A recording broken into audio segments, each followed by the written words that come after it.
ये एक रिकॉर्डिंग है। अगर कल तक मैं जिंदा नहीं रहा तो सबको पता चलना चाहिए कि मेरे साथ क्या हुआ था। सॉरी गाइस ऐसा इंट्रो बनाने के लिए, पर ये एक रियल इंसिडेंट है जो कि कोलकाता की है और इसके ऊपर आपको आर्टिकल्स एंड डॉक्यूमेंट भी मिल जाएंगे इंटरनेट पे। पर मैं इसे आज आप लोगों को अपने तरीके से बताने जा रहा हूँ जो कि उस रिकॉर्डिंग में था।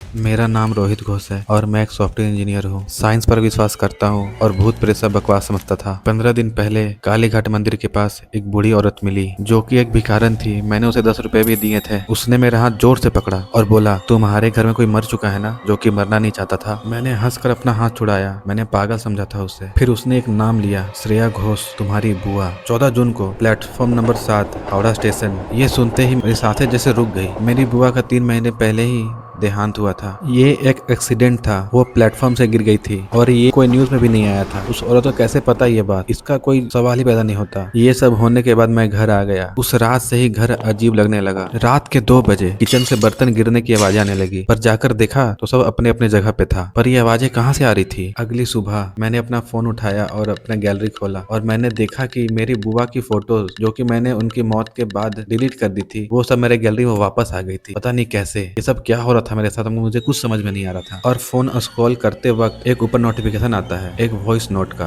और जैसे ही मैंने उसे ओपन किया और मैंने सुना, मेरे होश उड़ गए। उसमें मेरी बुआ की आवाज थी और उस वॉइस नोट में था, मैं खुद नहीं गिरी थी, मुझे किसी ने धक्का दिया था स्टेशन पे। पर मुझे ये समझ में नहीं आ रहा था कि ये रिकॉर्डिंग कब हुआ। मेरी बुआ के पास तो उस वक्त फोन भी नहीं था, तो ये रिकॉर्ड कैसे हो सकता है? 3 रात पहले मैं 3 बजे उठा। मेरा गला सूख रहा था, पानी पीने उठा था और मैं किचन की तरफ गया। मैंने पानी पिया और वापस बेडरूम की तरफ आने लगा। मैंने मिरर में देखा एक साया जैसा, एक औरत जो मेरे पीछे खड़ी थी, काली साड़ी में, बाल खुले हुए थे। पर मैंने जैसे ही वापस मुड़कर देखा तो वहाँ पर कोई नहीं था। फिर वापस मैंने मिरर पे देखा तो वो मेरे बिल्कुल करीब आ चुकी थी। वो बिल्कुल मेरे पास आ चुकी थी, इतनी पास कि उसकी सांसें मेरे कंधे को महसूस हो रही थी और उसका चेहरा हूबहू मेरी बुआ के चेहरे के जैसा था। अगली सुबह मुझे 104 डिग्री का बुखार हो रखा था। मैं हॉस्पिटल गया और डॉक्टर को दिखाया, पर डॉक्टर ने देखा और बोला कि तुम्हारे कंधे पर किसी हाथ का निशान है, किसी पंजे का निशान है। डॉक्टर ने देखते ही कहा ये किसी औरत के हाथों का निशान है, क्योंकि वो निशान बहुत छोटा था, नीला पड़ा हुआ था, जैसे कि किसी ने बहुत जोर से पकड़ा हो। लेकिन मैंने डॉक्टर को बताया कि मैं तो अकेला रहता हूँ, ये निशान कैसे आ सकता है मेरे पास। मैंने पुलिस रिकॉर्ड चेक करने की कोशिश की मेरे किसी जानने वाले के थ्रू। मैंने प्लेटफॉर्म नंबर 7 का सीसीटीवी फुटेज मंगवाया। 14 जून सुबह बुआ प्लेटफॉर्म पे खड़ी है, ट्रेन आ रही है। अचानक वो पीछे मुड़ती है जैसे किसी ने उसे बुलाया हो। कैमरा में उनके पीछे बस खाली प्लेटफॉर्म दिख रहा था, लेकिन उनके चेहरे पे ऐसा डर जैसे